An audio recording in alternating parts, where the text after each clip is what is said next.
Welcome to this explainer on your post-operative recovery. Today, we're going to walk through exactly what to expect and exactly what to do after a large scalp flap reconstruction with staples.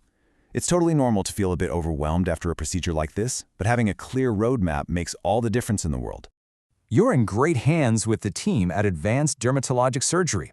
This guide is designed to give you complete peace of mind, so you know exactly what's normal, what requires attention, and how to take the absolute best care of your surgical site at home.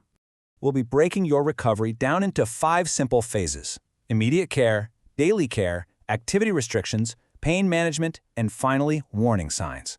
Okay, let's start with phase 1, immediate care and bleeding. I know the immediate aftermath of a scalp flap procedure can feel a little intimidating, but I really want to reassure you right off the bat, bleeding is completely normal. In fact, a completely saturated, leaking bandage is totally expected in those first 24 to 48 hours. Because your scalp has such an incredibly rich blood supply, you should just anticipate some bleeding early on. Don't let a red bandage panic you. Your body is doing exactly what it's supposed to do. So if significant bleeding does happen, here's your exact checklist. First, if the bandage is completely soaked and no longer absorbing, just take it off. Then press firmly and directly on the site with gauze, a paper towel, or a clean washcloth for 30 full minutes. And pay attention to step 2. Do not lift the towel to peak. Taking the pressure off to look disrupts the clotting process. Just hold firm for 30 minutes. You can repeat this if necessary, but if it still won't stop after a few back-to-back attempts, that's when you give the office a call. The crucial point here is watching out for a hematoma. While regular surface bleeding is fine, a hematoma is a primary complication you need to be aware of. It presents as a firm, rapidly expanding purple lump under the skin, and it usually causes severe, increasing pain or sometimes even vision, breathing, or swallowing problems. If you experience those specific symptoms, you need to call the office immediately. You might actually think your bandages are holding everything together, but medically speaking, they aren't even necessary for the structural integrity of the wound. They're literally just there to contain bleeding and simplify your initial wound care. So if one happens to fall off early, it's not a crisis. Because the bandage is just there for containment, you can follow this simple timeline. Leave that bulky white gauze bandage in place for the first 24 hours or 48 hours if your nurse instructed you to do so. Once you take that off, you'll see a clear waterproof bandage with a white pad underneath. It's totally normal to see blood trapped under it.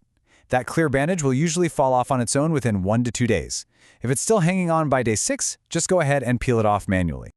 Now, let's talk about gravity for a second.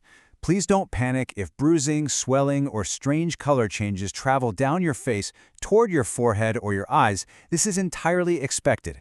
The fluids naturally follow gravity downward over the first few days, and these symptoms will slowly dissipate and get back to normal within a week or 2. To manage that swelling, you can definitely apply ice to the surrounding areas, like near your eyes.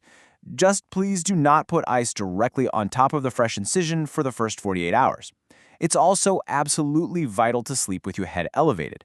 Use a few extra pillows or sleep in a recliner for those first couple of days, and make sure you aren't sleeping on the side of your body where the surgery was performed. Moving right along to phase 2, daily care and staples. Once those initial bandages are off, your daily routine is incredibly straightforward, but it's critical for preventing infection. First, always wash your hands. Then, clean the incision daily with mild soap and water. After cleaning, apply a generous amount of Vaseline.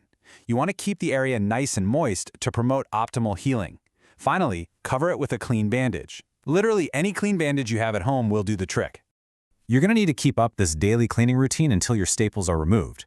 And remember, while stitches offer a bit of flexibility, since you have staples for this large scalp flap, they absolutely must be removed by a professional in a medical office. If you live far away, your primary care doctor or local dermatologist can handle this, but a professional has to do it. Next up is phase 3, activity restrictions for the first 2 weeks. Getting back to your normal routine is going to require just a little bit of patience. For at least 2 weeks, you've got to avoid heavy lifting, bending over, or any strenuous cardio. Why? Well, heavy lifting and cardio raise your blood pressure, which can easily trigger bleeding early on. Even worse, putting direct tension on the wound can actually cause your scar to widen at any point during those first 3 months. You also want to avoid sweating heavily. Now, light walking is perfectly fine, just keep it low impact. Now pay very close attention to this timeline for your skincare. You need to apply Vaseline daily for 1 full month.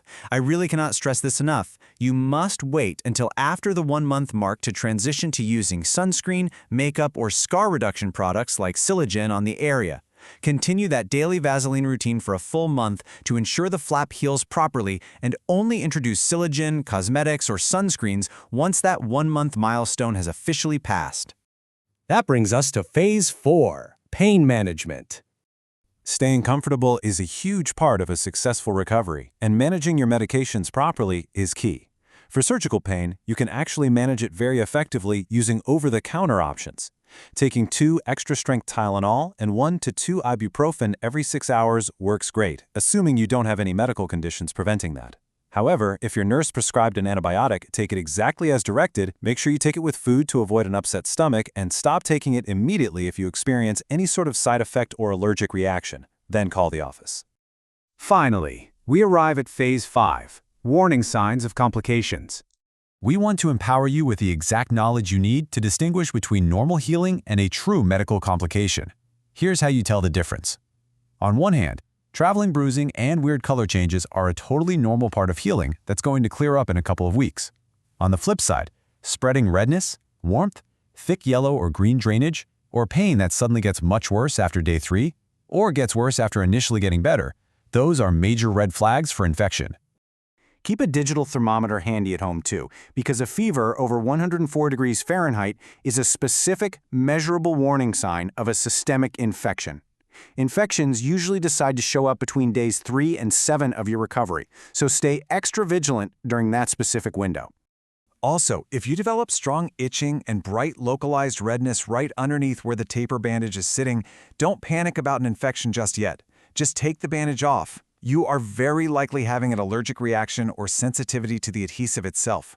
Once it's off, just give the office a call for advice on alternative ways to cover the site. To wrap up this explainer, I want you to remember this absolutely critical takeaway. You are not alone in your recovery. Your medical team is there for you every step of the way. If you ever have a question, if you're unsure about a symptom, or if something simply doesn't feel right, please contact the office immediately. Keep your eyes on the prize and think about the first normal activity you're most looking forward to getting back to. Thank you for joining us, and we wish you a very smooth and speedy recovery.